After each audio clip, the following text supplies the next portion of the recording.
actually going back to the feelings. I think that the feeling chart is very useful when your child is not able to articulate what happened or how they feel. So sometimes in certain experiences saying, hey, how do you feel about this happening from 0 to 3 or 0 to 5? I felt that was very helpful for us. Also waiting for the time to do it, like sometimes like our son was like, nope, I don't want to talk about it. Okay, but 10:30 p.m. in bed, when he's ready to go to bed, he starts opening up, and that's when we're like, okay, time to sleep, but let's put that aside and listen to what you have to say. And at least personally, I also share that I'm a human. I also have my moments of fear. It's okay. They are not the only ones. Like, I'm your dad and I'm an adult, but I'm scared of this. I'm scared of that. And I felt 4 when this happened, and I felt 3 when this happened. And so I feel that way they feel like, okay, I'm not alone in this. One of the things you just did, and I love it, it's like I could tear up, is that you're meeting him where he's at. You're not telling him you need to, you should, and why do you feel this way? Because he does. And I love that you opened up and you shared, this is how I feel. This can be scary. And it really does help connect the two of you. And that's probably why you have such a wonderful relationship, because he feels safe to share. And we all have good intentions, but sometimes our language is very you need to, you should language. And why do you feel that way, when rather than accepting how they actually feel and then helping them and then empathizing with them and sharing how you feel. It's amazing how that connects you. Yeah.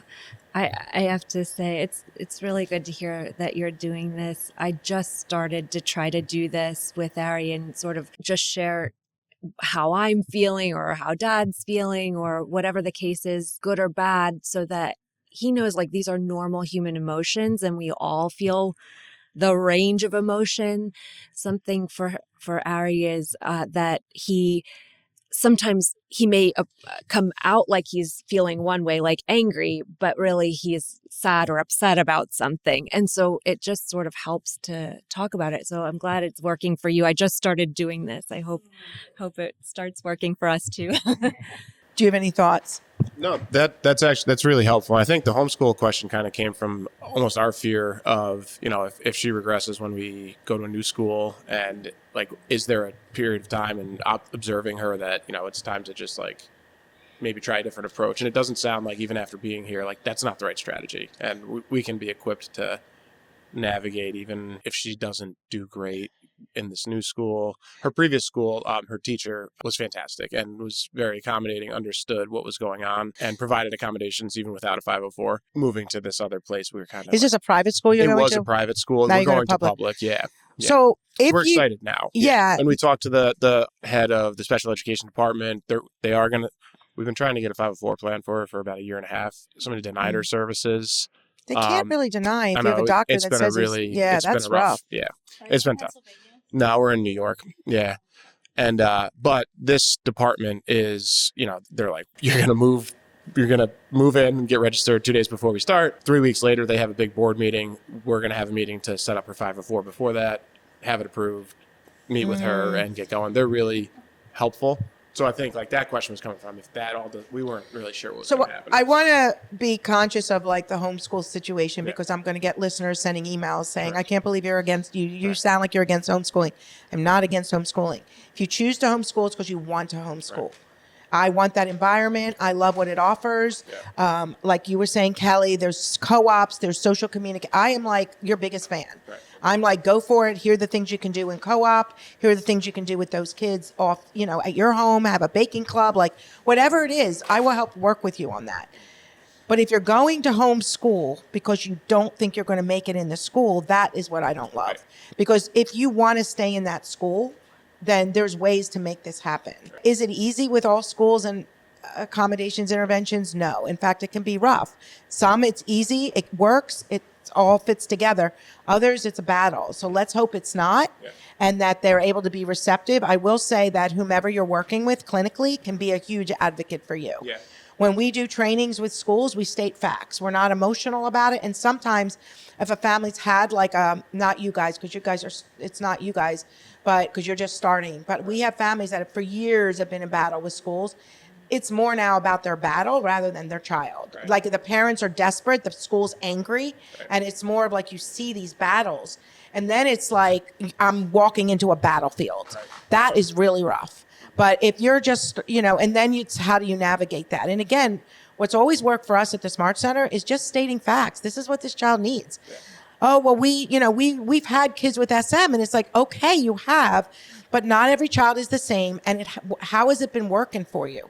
The child is still mute with peers and or teachers or in groups. So whatever it is you're doing, you need some more support. Yeah. You're not doing it right, because we don't want to insult them, but here are the facts and here's what they need. So we always say an initial good training virtually for an hour, but then every 30 minutes, every, 2, 3, 4 months. And we use the SM School of Outform to let us know how is that child doing academically, completing tasks. Is anxiety affecting their academics, or is there a challenge? How are they communicating with peers one-on-one and with teachers one-on-one? How are they in small and large groups? What languages is the teacher choosing to use? Refusing, what language are they using? So we read this and we get a picture of what this child is like in school if we're not able to physically go to the school. So again, whomever you're working with needs to get right down into that school and really train them and giving them those step-by-step guidelines in a report form. And you've done this. And it's really important because when we did studies, we saw that without educating and working with the school, it's a huge missing piece. It's huge. And they'll make progress in the real world because you're implementing, but school lags. I was going to say, and our school has been, since we found you and your company, the Smart Center, the school has been really open to doing it, but we didn't know until fairly recently. So I'm so hopeful because Ari has made immense progress everywhere else. This is the last missing piece for him. And it's like he's stuck. Like he feels like he's stuck. Like this is who he is there. And I know that's not true. And so I feel like getting the school educated on the steps that he can take, the micro steps that he can take to kind of move forward, it's going to be that integral part of him getting to that next step. I love that you use the word micro steps because that's what it is. Every step along the way that I thought would be the next step, it's like breaking it down into that. Well, interesting with the ritual sound approach, which I think your son is going to do. We did that before we even knew who you were. There was a period of time he didn't speak to us.